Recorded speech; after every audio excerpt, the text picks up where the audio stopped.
Hi everyone, my name is Nick, and this week's plant of the week is Aglaonema Spring Snow. This is a cultivated variety of Aglaonema, the common name of which is Chinese evergreen. And there are plenty of different Aglaonemas that look pretty much exactly like this one. There's the Wintry Winehouse, there's the Snow White, the Osaka White, White Diamond. Those are just a couple that are coming to mind that I used to get in stock at the plant store, but quite frankly, they all look exactly the same to me, and there could be slight differences here and there that I am just not seeing, but I would say any of them are going to fit the bill if you have any of those in your possession, or if that's what yours is called. I think they're all fabulous. And something I really like about these Chinese evergreens is how they do kind of look very similar to Dieffenbachias, which are very similar plants in the same family that just have a little bit more thinner foliage. And they are plants that I have personally struggled with, which they are absolutely hardy houseplants, but I've gotten some of those lower leaves on my Dieffenbachias turn yellow and fall off, and they seem to be a little bit more of a pest magnet, and not to mention that they're just like terribly poisonous. So this Aglaonema definitely makes an amazing replacement for a Dieffenbachia in my home. As I basically was just saying, I find Chinese evergreens to be incredibly hardy houseplants. These are probably the lowest light foliage plants that I grow in my home, so as far as like plants that have like an incredibly leafy appearance, these are definitely the ones that I'm pushing into the darkest corners in my home. Since this Aglaonema does have some white in the foliage, it is one that I started off a little bit closer to a window just at first, because keeping in mind when you do purchase your plants, they are coming from a greenhouse, which they're receiving like optimal light conditions, and then they move to our home where they're not receiving optimal light conditions, so it might be smart to kind of inch your way over to where you do want to put your Chinese evergreen, or any plant in that matter, if it is in a little bit lower light than you think it can tolerate. But this one, like I said, had it closer to a window before, and now I've moved it further and further away to now it's probably like 12 feet away from my window where I keep it in my little mirror area in my home. And it looks absolutely fabulous. And as you can see, I paired it with this green Berg's planter, which is just one of my favorite brands of pottery.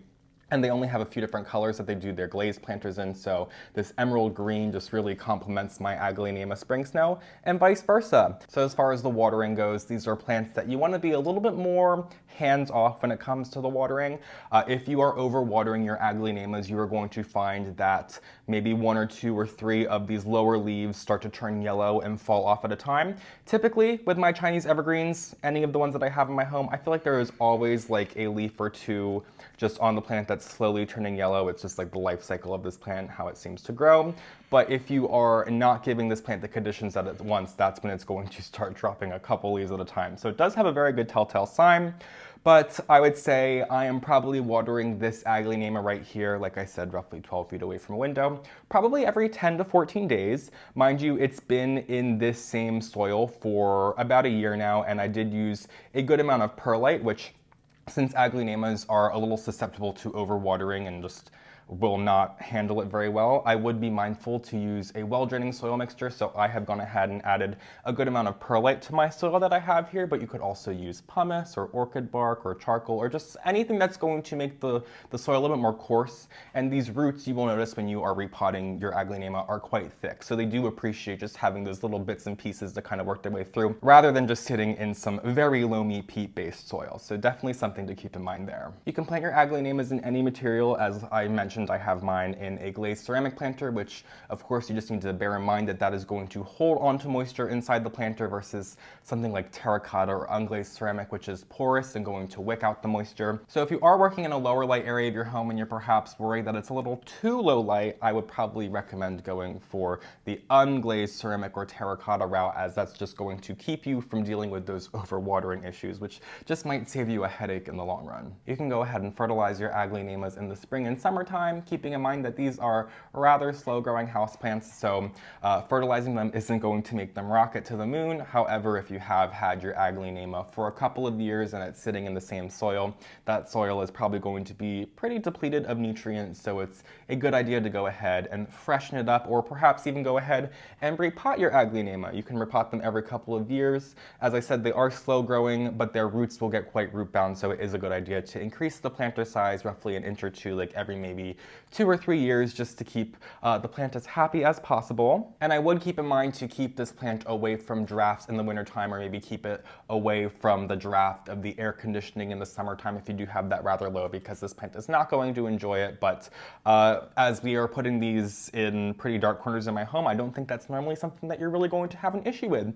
And you can propagate these plants from both division and stem cuttings, as these will put off offshoots as it does mature a little bit more, but you're probably going to want to let those settle in a little bit before you go ahead and divide the plant.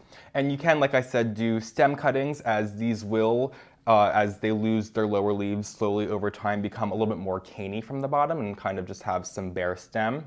And you can go ahead and propagate those and it will regrow, but just because of how slow growing this plant and the nature of it is, I wouldn't recommend propagating your plant from stem cutting unless it's like a rescue mission. I've totally been there, but just it's very slow growing, so it's best to just kind of leave these plants be, but I totally feel you. If you gotta do it, you gotta do it. But that's gonna do it for today's video, how to care for one of my favorite Aglaonemas, Aglaonema Spring Snow. Really one of the most gorgeous houseplants in my home. I think that Aglaonemas are responsible for having such a huge impact on the home, so if you don't already grow an Aglaonema, there are so many out there to try. If the plain green bores you, like I said, there are practically every color of the rainbow for Aglaonemas. So thank you guys so much for joining me. I will see you guys for next week's episode of Plant of the Week. If you don't already, follow me on Instagram at Philly Foliage, subscribe to my channel, and I will see you guys in my next video. Have a great day.